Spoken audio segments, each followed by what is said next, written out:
Okay. Oh boy. Okay, now we're going to tackle some heavy stuff here. Yeah, the 1960s is a huge, major paradigm shift happening. I mean, there were a lot of things going on even before the 60s, obviously, but pe- people just don't understand how much of a shift has gone on in terms of our society and culture at large. Okay, and we need to understand the rise of the new spirituality in the context of this. As I started off this whole course, highlighting that we have here, coming out of the 60s, right, the birthing and rise of a whole new subculture that positions itself as being an alternative to A, secular humanism that came out of the Enlightenment on the one hand, and B, traditional religion, i.e., the biblical tradition, Judeo-Christian faith in the West here, that is really the basis of Western society that people don't really appreciate and realize. Okay, and so we have here the birthing of a new subculture that positions itself as an alternative to the two. So we're going to explore some things here in terms of what's all involved. Now, we're talking here about major shifts on a broader, larger context here, broader social cultural levels, as I say here, that in turn will have an impact on an individual's psychology, your sense of self, how you operate, how you think, how you perceive reality. That will have an impact, has an impact on religion in terms of how we relate to religion, and religiosity as a whole has been shifting. Our whole concept of reality and the world out there is undergoing a shifting, and is especially embodied here in the new spirituality. And so with that then is our very sense of self, of who we are, what is the nature of human consciousness, how can I know the truth, our ways of knowing, our ways of being, our ways of relating to myself, to others, to the world, to life, reality, God, the whole bit. Okay, it's like deep, profound transformation and shifts going on here. And this is a key thing. We're not just talking about another new little religious group that they believe, God is in the form of Krishna, as opposed to God being a goddess named Lakshmi, Tara. And other than that, it's just different names and labels of different deities. Or maybe, well, we practice prayer and you guys meditate. We do this type of yoga and you guys do that kind of yoga. We're not talking about such superficial minor differences. We're talking about deep, deep differences in perspective on reality itself, the nature of the self, the world out there, the whole shebang, how we even think, perceive, be. Whoa, it's mind-blowing what's going on, all right? And people don't realize it because it's so difficult to convey and to talk about and explain, especially in a short period of time. And it involves, a high level of depth of understanding here that's really, difficult to work with. So anyway, what we have here is major shifts in all these realms. And as I just want to read the right part of the slide, in past subcultures, we had secular humanism and then traditional religion, all right, as a whole. And they're being seen now as lacking in fundamental ways. Right? Especially with respect to what's happening in terms of modern physics, really cutting edge things going on in science. Our understanding of consciousness is having a huge impact. And let me just say here at this point that if you took the standard atheist materialist here, who has no use for religion, spirituality, like Sam Harris type of guy, all right, over here, and then you take a traditional, and I call them traditional religionists. They could be a regular churchgoer, but it could be some other religions, but fundamentally they're not that different. So the thing is, if you take a traditional religionist and the classic atheist here, right, in terms of the subculture of secular humanism, the subculture of, say, Christianity in the West, that in a lot of ways, how they think, how they relate to the world around them, right, their basic everyday way of living and how they operate isn't really necessarily all that different. It's just the atheist says, there is no God, there is no soul, there is no afterlife. The Christian over here would basically have a very similar view of reality, of how to live and how to be in this world, but they just add to it the extra postulate that, there is a God, Okay, there is an afterlife. I have a soul that when I die goes to heaven someday, type of thing. And maybe, of course, Christian ethics and values, but for a secularist, they would kind of embrace a lot of it without even realizing it. They've been raised in the West, and they automatically embody a similar value system, generally speaking. Okay, I mean, of course, there's differences, but they just don't. How they relate to reality isn't that different. And then you'll bring in a New Ager. Okay, somebody in the New Age. It's like, well, it's like they come from another planet. How they view reality and relate to it's all about vibrational frequencies and energies and levels of consciousness. And they're talking stuff that these other two will look at this person and not at all understand what they're talking about. Okay, they're coming from a totally different place, a totally different perspective on reality itself, on the nature of the self, and of how to live and be in this world. Right? There's profound differences here. Okay, I just want to highlight that, and just again for contrast's sake, so you can see what we're trying to deal with here. Okay, so as I say here, there's been, traditional religion, secular humanism, the model that science and traditional religion has brought regarding the world is now being countered by modern physics, and it basically undoes the classic bifurcation of reality that we have lived in historically in the West. What's been rather dominant is that this is the natural world that science deals with, and then beyond it is the supernatural world, the world of God, heaven, souls, angels, what have you. That's over and above it, and somehow often seen as something separate from. It's like up there, out there somewhere. Okay, so you get this kind of separation of the material and the spiritual. Right? And we've seen this. It goes way back into the Greco-Roman world with Gnosticism. It also happens in India, where you get this juxtaposition that being in this physical world is a form of entombment, enslavement, a form of bondage that we need to be set free from. We need to be released from rebirth. The goal is to get to heaven, get to this transcendent nirvana, whatever someday, and is basically otherworldly. The spiritual is beyond and separate from our everyday world. Okay, so you get this bifurcation of the spiritual and the material, and that's why we have the whole tradition of asceticism, self-renunciation, renounce attachment to any kind of material desires. Right, that is all an enemy of the spirit. Right, so you have that whole kind of game going on, both West and East, and that's sort of what has been the norm in our conception of the spiritual. Okay.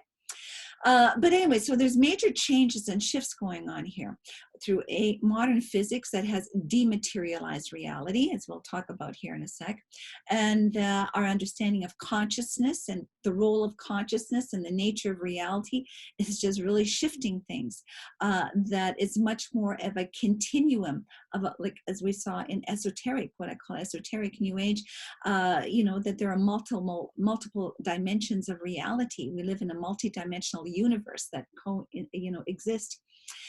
And so anyways, all this raises big issues as to how do we now, with these changes of thought and approaches, big question is, what does it mean to live in a different, a new concept of reality that's emerging, right? How do I relate to the world out there, to myself, to others, to God? Who am I? How should I live?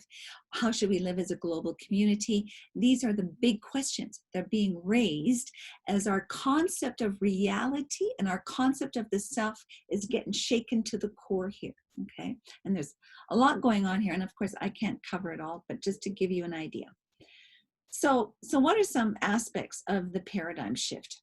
And just a bit of a simplistic rundown here to contrast. The old way of approach and thinking to reality was over on the left, sort of the modernist, secular, humanist kind of perspective.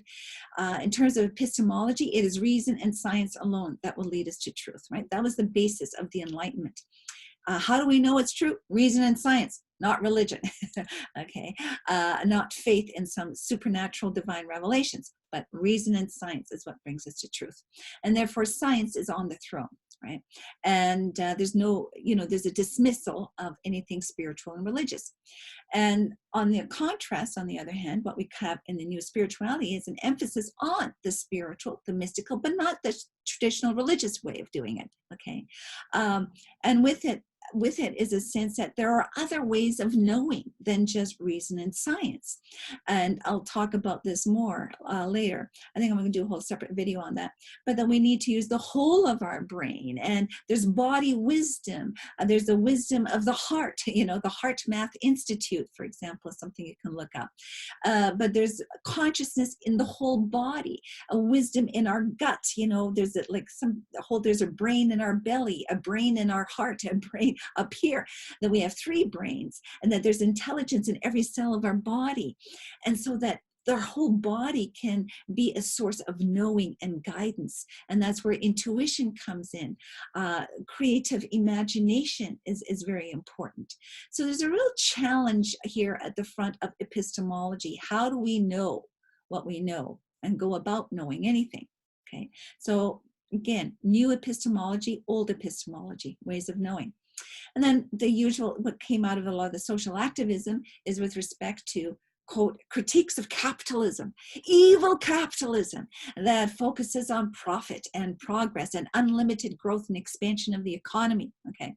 And that is often seen as being exploitive, utilitarian. The ultimate value that directs the economy is cost-benefit analysis. You know, how much will it cost me to make this, and what will be the benefit of getting it, the results, the profit that I can make? Bottom line, that alone is the ethic, the value system that I'm working with here to determine what I do or don't do. It's all ruled by the dollar. Okay, profit focus. And that then had the consequences, and has the consequences of exploitation, right? It's like, how can I use people, use the environment, use natural resources to make the most money for moi? And so it tends to be very exploitive. So that's been very much criticized. And the call for going green, conservationism, ecology, the environment, all of that, limited growth, that the means are just as important as the end. How we go about doing anything is just as important as the end result. So it can't just be profit oriented, okay? And emphasizing the intrinsic value of nature and people. It's not just about how you can use them for another purpose, for a higher end, but they are of value in and of themselves. So for example, you know, let's not cut down any trees in Stanley Park to widen the Lionsgate Bridge, because every tree has spiritual, sacred, intrinsic value. And so it's almost a sin to ever cut a tree, even in the name of ecology, even though perhaps, you know, the traffic jam as a result of a narrow road or one lane going across and all the pollution that creates, that just doesn't justify the sin of cutting down a tree to make the road wider. I mean, I'm being a bit cynical here, but just to make a point. This is the thinking, all right? This is where we have the tension and the dance going on here, the polemic between different perspectives, okay? And then, of course, we have the idea that we need to leave behind, you know, coming out of the modernist and pre-modernist, the patriarchal society, that's hierarchical stations of power that are in place, and instead emphasize egalitarianism, equality, pro-feminism, et cetera, et cetera. You get that whole thing going on in a big way. And criticism of a highly centralized bureaucratic government, okay, and a call for decentralization and more power granted at the local level. We actually need to see more of this happening, in my opinion, these days. And the whole idea of co-ops, you know, that is something that came out of the 60s. We don't see enough of it around, but we do have in terms of co-op housing. We see it with cars, you know, ride share cars, the Evo car and all that. These sorts of things going on, okay, as a way of creating greater sustainability on the planet and less abuse and exploitation of things, okay? Then a shift from nationalistic loyalties by an emphasis on being a planetary citizen and a globalistic commitments. But however, you know, this has really arisen coming out of this and has really been exploited and used by the globalists and the elitist globalists. And that is also, though, now I have to say, in a lot of spiritual new age kind of circles, being very much challenged and seen as a threat and danger. And that the elite who have the economic power and political power are really wanting to rule the world at our expense, and we're going to lose increasing freedoms over that. So that's really being challenged more these days, but in the beginning of the 60s and 70s, this was a very strong voice, and that's when a lot of this sort of stuff got going. Okay. Then we have, again, a contrast of, in terms of the old paradigm, okay, because again, the modernist secular kind of paradigm on the left versus on the right, okay, just to kind of highlight some things. I'm trying to rush through a lot that's very deep, okay, so this is not thorough, it's just an introduction. But in terms of the older paradigm, is seen as that reality is seen as different parts made up of different things and substances, and so it's a type of dualism, of differentiation, distinctions between me and you, we're all different, and basically the universe runs like a machine. It's mechanistic, it's like a machine made up of different parts, okay, and they're all disconnected, separate parts, functioning like a machine. And if you know what those laws are and how they function, you can figure it all out, right? Well, in contrast with that is more of an emphasis on reality as an interconnected web, a process, a wholeness of interconnection. And there's a sense of oneness and interconnectedness with all things. And this is, again, definitely where quantum physics is used here to support this idea. And this is something we've, seen in Eastern philosophy and mystical teachings throughout, various religions, right? More of this mystical kind of interconnectedness, a holistic vision of reality as one interconnected web. So you have that kind of the emphasis. And then the old view was, again, traditional religious exclusivism, that my religion alone is the absolute truth and the only way kind of idea. And that shifted to, and we've already talked about this in the past, to a type of inclusivist, eclectic approach of a type of global spirituality, the perennial philosophy, that all religions basically have, and there'll be a lot of opinions on this, but generally they teach the same thing, as simplistically how it's often presented, okay? So anyways, just again to highlight, you've got this kind of dance going on, paradigm shifts in all kinds of areas, from politics, economics, our view of reality, our view of the self, our view of religion. There's a lot going on out there. And this is the context, so that the new spirituality is very much embedded in this shift that's going on a larger social cultural level, okay? All right, so now one thing that really comes into play here is a major shift in the social cultural sphere. Sociologists have done, so I need to maybe slow down so I can speak a little bit more clearly. Sociologists in the past have done some major studies, especially back in the 1970s when all of this was kicking off. There was a major study done involving thousands of surveys and dozens of different countries, both West and East, industrialized, westernized countries, and those that aren't so much so, some would call maybe somewhat third world countries and others. And what they found is a very interesting dichotomy, that in non-Western societies, those that weren't highly industrialized and advanced, if you want to use that term, as the West, and modernist in that sense, they emphasized as a society and culturally, they were more committed to a goal of attaining material success, physical well-being, physical security, to get a home, to have a secure job, secure savings, right? That was a key emphasis, is material success. Right? And along with that, they were very much supportive of traditional religiosity, having traditional authoritarian structures, okay, where religion would dictate, this is what's right, this is what's wrong, this is how you should live, right? And various social mores and ethics. And also with that, a sense that you as an individual, you were expected to sacrifice yourself, not literally, but in a rather emotional, psychological way, that you are to be committed your commitment, number one and first and foremost, is to your family, to your community, to your country, to the greater good of others and of all, okay? That there is something beyond you that's more important than you. All right? Oh, has that ever shifted to our narcissistic society that we have here today? And so with this, is the idea as well that the rule of law, the rule of religion, a commitment to family, society, and country and whatnot is to override and curtail any kind of self-expression of what you feel you want to do. Okay. And so again, there's a greater emphasis on external authorities as being legitimate.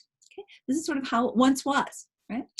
And then also secularism's emphasis on utilitarianism, this cost-benefit analysis that I sort of mentioned earlier, an emphasis on extrinsic versus intrinsic value, the usefulness of things, that's the bottom line.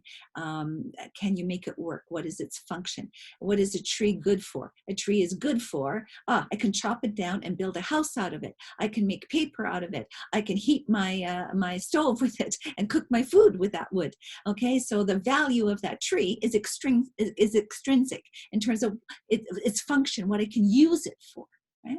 As opposed to, the tree, is just, and it's valid, it's beautiful in and of itself, just as a tree, not because of how I can use it for something else. Its value is intrinsic in its own beingness. Okay, so the older way of looking at things was emphasis on extrinsic value. Okay, so then we shift from, in these non-Western, pre-industrialized, westernized societies, we come now into the West, highly industrialized, especially after the war, all right, very successful and affluent. We have the birthing of different value system. Post-materialist values arise here in the affluence of the post-war boom, okay? Here now, and this is a big thing that happens in the 60s, where their parents who lived through the war had to struggle to survive, right? Where the focus was, to have a home, to have a job, to have that physical security, right? That was where their parents came from. And now the kids growing up here in the 50s and 60s who had it all, had the nice cozy home and security and anything they could want, right? Where the parents often saw them as being spoiled. They now are coming from a different mindset. They were focused more on the quality of life, not material quantity, but quality of a sense of meaning and purpose, being self-fulfilled, a sense of fulfillment for the self, creative self-expression, that all has a priority. That now becomes far more important, all right, over and above any kind of commitment to the greater good of others, of all, of my family, the society, of the religion, of this or that, of the country. And that's why, a number of authors wrote books in the 70s, and one title it actually is The Age of Narcissism, where it's all about, expressing myself, being fulfilled in my life, okay? And so what becomes important here, as we see in the whole counterculture of the 60s, what's most important is that you're true to yourself. Okay. True to your own feelings, to your rights for self-expression, and that you should be free to do whatever you want, whatever you feel is the groove. And this goes back to when I talked about the beatniks. Okay, it's like throw reason out the door. It's about like, if I feel like making the song and it's all jazzy and it's not in harmony, there's no melody in the song, this poem makes absolutely no sense whatsoever, but it's true to me and what I feel, and I'm just being authentic to myself in the present moment, right? That's the bottom line. Okay. Now I'm being a bit cynical how I'm presenting this. I'm just, again, wanting to highlight the contrasts. There's pros and cons, in my opinion, to everything. There's validity to this, but it also can go too far, right? And it goes on both ways and all sides. I'm really trying to highlight, and in a more extreme way, the differences here, just so you can kind of see the contrast. Okay, that's what I'm trying to do here. Okay, so this is a key thing. What happens here is this emphasis on being true to yourself, your right and freedom to creatively express yourself, irrespective of external factors. Okay, nobody has authority over you. You are your own authority to live life on your terms in your own way, right? And so here, I don't know if because I grew up in all this time. Okay, I'm in my 60s. So, but that song, I always remember that song, you know, it's your thing, do what you gotta do. I can't tell you who to sock it to. It's your thing, you know. It's just, that was the thing. It's like, hey, you know, you have the right to do whatever you feel like doing. Like, it's totally your gig. And that is the new value system. This becomes a key ethical directive. Number one, importance is being true to yourself. Okay? Yeah, and there's truth to that. There's truth to that. But it's like, what does that mean and how far do you go? Is that the whole story or only a part of the story? That's always the big question, okay? But this is what really gets going here. And so we find a challenge. And let me just highlight this because it's something I think is important. I don't know if any of you have ever seen the movie. It's old. It's a classic Christmas movie. And okay, it's James Stewart in the film It's a Wonderful Life. Okay, it was a black and white film, but I think they've colored it, and it's kind of a Christmas story. And the story is about how he's a young man, and his father is a banker. He runs the bank in the local town. And as a young man, he's got his suitcase off, and his dream is to go and travel the world and have this adventure of exploring and traveling the world. Okay, but then his father dies. And now it's like the whole town's like, we need somebody to run the bank. And he didn't want to do it. It's like, no, my dream is to go and, you know, see the world. And so, make a long story short, what happens here is he now has to sacrifice and give up his own personal dream of seeing the world for the sake of the town, the community, his family, his loved ones, right? He has his choice, you know, to go my way and do what I want, my dream, or be committed to my community and my family and meet a need that they have, that I fill my father's shoes and run the bank for the sake of the well-being of the community. And so he's caught in this dilemma. He makes a choice to stick with staying at home and running the bank. And he struggles with that, and he starts getting really depressed about everything. And he's about to, and it's Christmas time, and he feels like he's a failure. I forget the whole story because it's been a while since I've seen it. And he's ready to commit suicide. He's ready to jump off a bridge and commit suicide because he thinks his life has been a waste, and he never could fulfill his dream. And instead, he was doing all this other stuff for his family and yada, yada, yada. Well, what happens is this angel appears, okay, at the bridge and talks to him and brings the revelation to him that really this is the greatest thing that could have happened to him, is that he stayed in the community and served his community, and all the gifts and all the goodness, that really is a greater dream in some way or other. I forget all the details. And so then he comes back to his home where his family is, and they're all waiting for him, and they have a wonderful Christmas, okay? But that film just highlights this contrast, this tension. Do you live for yourself or do you live for the community? It just highlights a major tension point here that has happened in Western societies. If you would go over into China or India or more traditional societies, traditional cultures, you didn't have this kind of individualistic emphasis. You as an individual, you are there embedded in the community. You have your role to serve the community, to fit in with the community. That community is a greater, higher good above the self. Okay, and that is something that has collapsed in Western society, and with a great emphasis on individualism. And again, there's pros and cons to this. Okay, there's pros and cons to this, but this is a huge thing that has happened, and this emphasis on individualism. Who am I? What do I want? What is my life all about? All that kind of emphasis is what's going to feed into that whole emphasis of the human potential movement and personal development, self-development, personal growth. That is going to be so key in terms of contemporary Western spirituality. It's all about yourself and your growth, your personal journey through life, and that's all good. It's good stuff about that. It's important stuff about that. Okay. But sometimes it's a little bit too disconnected from how does that fit into the bigger picture of the whole. Okay. But it is something that kicks off here in the 60s. All right.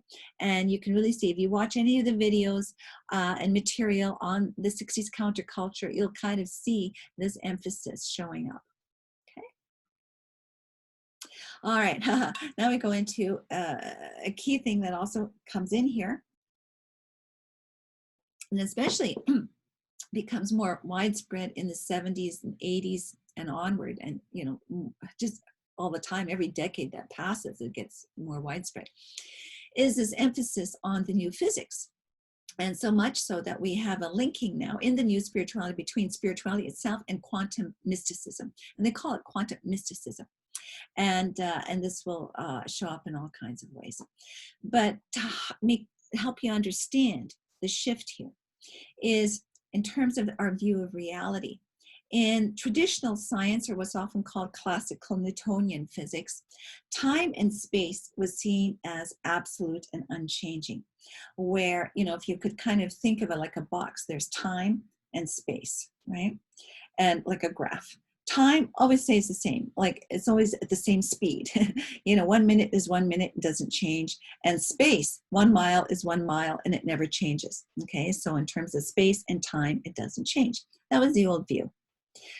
Albert Einstein comes up with a theory of relativity that has proven itself, that indeed time and space is fluid. It is relative to the speed of light. So it's been shown that as you go faster and as you're approaching the speed of light, what happens is that time starts to slow down. It slows down as you go faster and faster to the speed of light. Then at the same time, space expands. So as you're going faster, time is slowing down, and that mile becomes 10 miles. Okay. But you're going faster, and then time goes slower. And the space gets longer and wider, right? And then mass also increases. You get heavier and heavier. And so it's like the speed of light becomes a barrier. You can't ever get past the speed of light because time will just expand and get longer, and space does as well, and mass expands. So it's like a barrier. And so we've seen that it's fluid.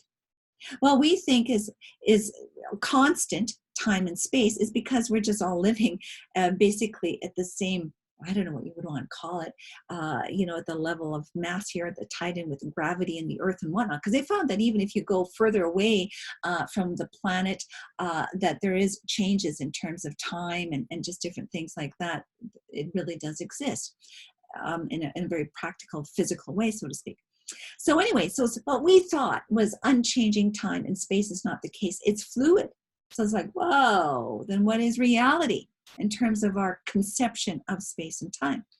Then also, the old view is that reality consisted of fundamental building blocks, the atom, which was irreducible. It was like you hit the end of the road here. This is the smallest particle bit of matter you could find was the atom. It was solid, it was irreducible substance, and ta-da, there was nothing inside. It was just solid mass. That was the view, right? And atoms were then the building blocks of reality that make up molecules, et cetera, and that they exist independently of each other. So it's like a pool table with two balls, and you hit one ball, it will hit the other. And they'll kind of have cause and effect relationship of bouncing off of each other, and you can building things like Lego building blocks, and they're just the basic fundamental parts that make up reality. And so we had this view of reality that it's space and time is constant, made up of these building blocks, like Lego blocks, that we could build on each other and cause and affect each other, and they have relationship to each other, and we could analyze it and find all the different parts and pieces that make it up. And that kind of created this sort of mechanistic view of reality, is like a machine made up of these parts, and we can see how that all works, and we've got it all figured out. Okay, and that was sort of the idea here. And then mind, consciousness, was something totally separate from material physical reality. Okay, so like a totally separate thing. And you had this what's often called Cartesian dualism from Rene Descartes, the philosopher. The mind is totally separate from material reality, and that we then are just objective observers. We're just like looking at that billiard table with all the balls there and how they move around and affect each other, and without influencing it in any way. We're these outside objective observers of reality. And that's the old view of science. Okay. Excuse me. I need to get a little bit more water.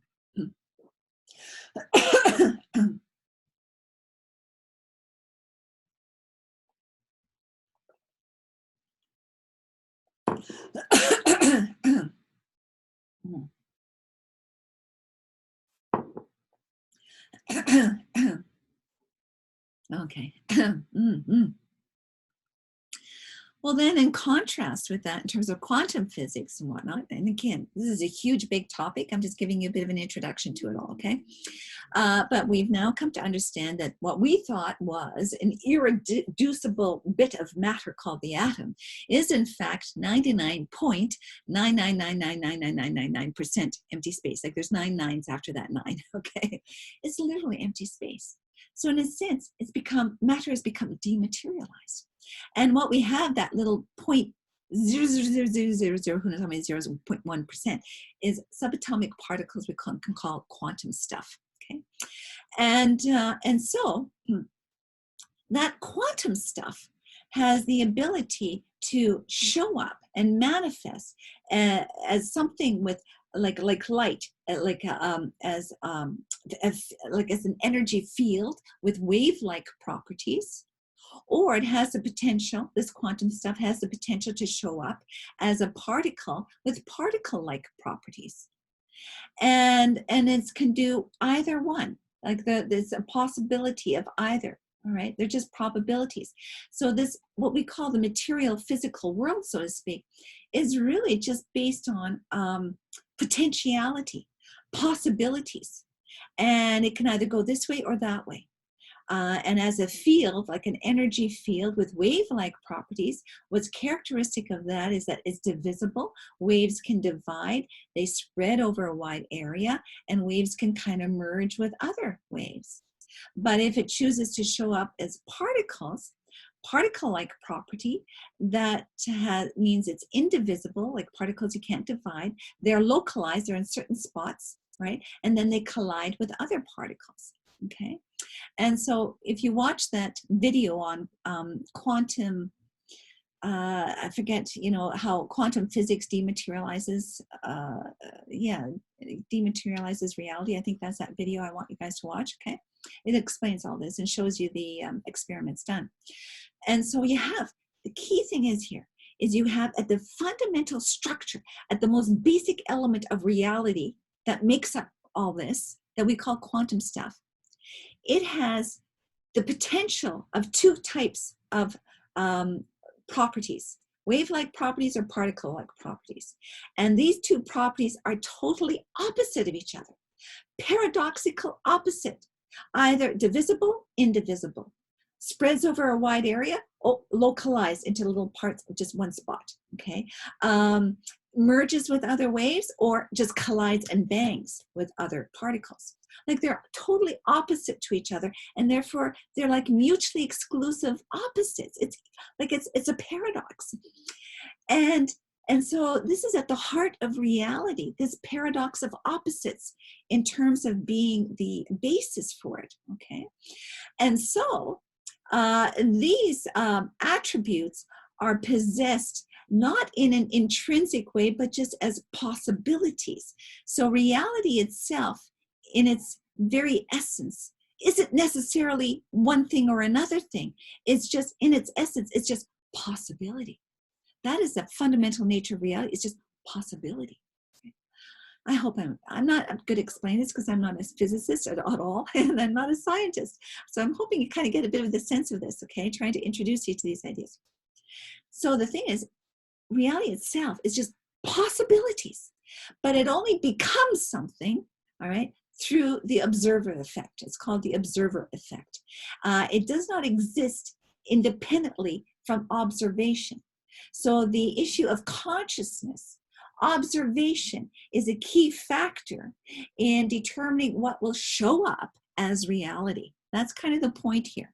And I know I'm not explaining this very well or in a very sophisticated way, but I'm hoping kind of just want you to get the sense of it. This is the key idea.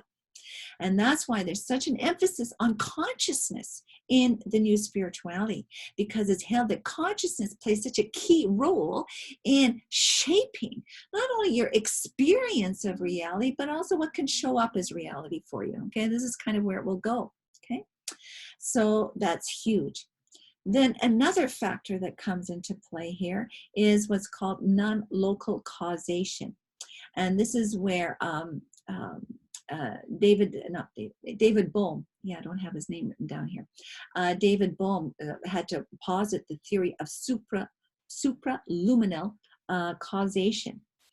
And here, this is what's often referred to as the phenomena of quantum entanglement, where Einstein and others, the EPR experiment, show this. So that's where I think it's also in that video that you were supposed to watch. Okay, that shows where you have, a couple of particles that were connected in some way, and if you separate them, and even if they're separated a gazillion miles away, if you change something with this particle over here, automatically the other one will change as well.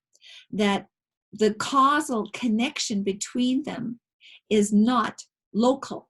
It is not like what we think of, pin hitting glass, cause and effect. There's a local here link of causal influence, right? It is non-local. Like it's the space involved is so phenomenal and it happens instantaneously. It cannot be understood as being our usual thinking of physical causation, okay? So instead then, the causal connection between those two particles, because of such an immense space distance between them, and it happens instantaneously, it means that they must be causally connected outside of this space mass time continuum, beyond the speed of light that is the barrier for the space mass time continuum that we're locked in. Okay, it's beyond that. Okay, so then that implies that somehow everything here has in some way some kind of connection to each other in a causal way that exists outside of our dimension, beyond the space mass time continuum. That's we're kind of locked into this dimension. Hopefully you kind of get the sense of this. And David Bell, I'm pretty sure his name is David Bell, he then mathematically has put together this theorem, it's called Bell's theorem, that substantiates this apparently mathematically, okay, vindicates it, okay, supports this whole idea of this kind of quantum connection beyond the speed of light. So this then, just to give you a bit of an idea, it just plays with and works in with the idea of how consciousness is such a key element here in influencing and shaping our experience of reality and reality itself in some way, right? And again, watch that video. He does such a great job of explaining it. And and that then can account for all kinds of a huge array of spiritual experiences, from mystical experiences of cosmic consciousness and unity and oneness, of shape-shifting reality itself, like shifting things in terms of the workings of magic, how prayer can work, miracles, supernatural things happen, all this sort of stuff, all this sort of spooky stuff. It's like, whoa, what quantum physics indicates, it can allow the possibility for what has been dismissed within the domain of religion, right? It's now bringing forth a whole new picture of things. So anyways, hopefully this all makes a bit of sense here, but this is really important stuff, okay? Because this plays a big role here in the new spirituality. And so I think here, I will just end on this slide with this section to give you, again, just to kind of highlight a few things here. We've seen then a major shift here in terms of economic materialism and a consumerist culture, because again, what the 60s were critical of capitalism.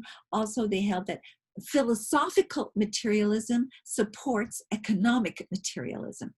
If you believe that all you are is a material being and there's no spiritual reality to life, then of course there's no spiritual values of any kind. So your ultimate value becomes a material one if you think that all there is matter. So then it's simply about, oh, I have enough stuff. I have lots of food. I have lots of money. I have lots of toys and a big house and a nice car and all this stuff. That your economic kind of consumerist materialistic culture is that so values the dollar and stuff, right? That is a result of a materialist philosophy that holds that all there is to reality, all there is to the self is material existence, right? That's the key thing. So instead, they want to say, no, there's more to life. There's something spiritual, and we need to have spiritual values. And with that, the ultimate key thing is that all of life should be seen as something fundamentally spiritual in nature, the sacredness of life. And therefore, the quality of how you live has to be high value, very important, and it's one that involves the sense of reverence and respect for all of life. And that's what then is to support environmentalism, caring for nature as being holy and sacred. All of life is, right? You'll have different kind of values coming into the picture, okay? Because it's not strictly the crass materialistic goal and approach, okay? And then also with ways of knowing, the old way of knowing is just through science, empirical observation, rational analysis. Those are the only legitimate ways of knowing. And instead, they hold, no, there are other ways of knowing. The use of intuition, the ways of the heart, of the body, using the whole brain, a holistic approach to learning and knowing. That those are valid. We need to understand them more and work with them more. Okay, so that all kind of comes into play. Then with that are ways of being. That the old ways of being, if you're strictly materialistic in outlook and all you look is at the outer self as a body, as this material thing, and everything else is just seen on an extrinsic, objectified way, all right, then your goal is highly utilitarian. How can I use this for that? How can I use this for that? Make profit. This is a means to that end. The end goal is always the key thing. And your sense of self is just tied into my appearance, the things that I've done, all external kind of things, okay? Whereas here, in the counterculture, it says, no, you need to get in touch with your inner self, your soul, your higher self, your spiritual self, right? The self that's connected more with your heart, your creativity, your intuition, and connect with that, right? To feel and express that. It goes beyond reason. It goes beyond extrinsic purpose. You know, it's just about really being present in the moment without an agenda, and really connecting more authentically with others, heart to heart, instead of just looking at the external things of like, oh, wow, she looks hot. No, look at their soul. You know, not just that, oh, isn't she gorgeous, a great body. Oh, what kind of person is she? What kind of heart does she have? You know, what's her soul like? Seeing beyond the outer form to the inner soul of things, right? That is what's important. That's what you need to connect with. That's what you need to live out of from, are more those inner kind of spiritual qualities and values, okay? And so with respect to religion, again, in terms of just traditional religious authority is something out there, exclusive. I need to follow what they tell me. I need to follow this one holy book alone, and how they tell me what it all says. They tell me this is how I should think about it. They tell me what it means and what the truth is, and I just obey to these external authority structures, okay? And then with that, the goal is like, oh, this evil world I need to get out of so I can get to heaven someday. And that's the whole story. That's the whole focus, is getting to heaven someday, or nirvana, or getting enlightened, whatever that is. You know, that's the old way.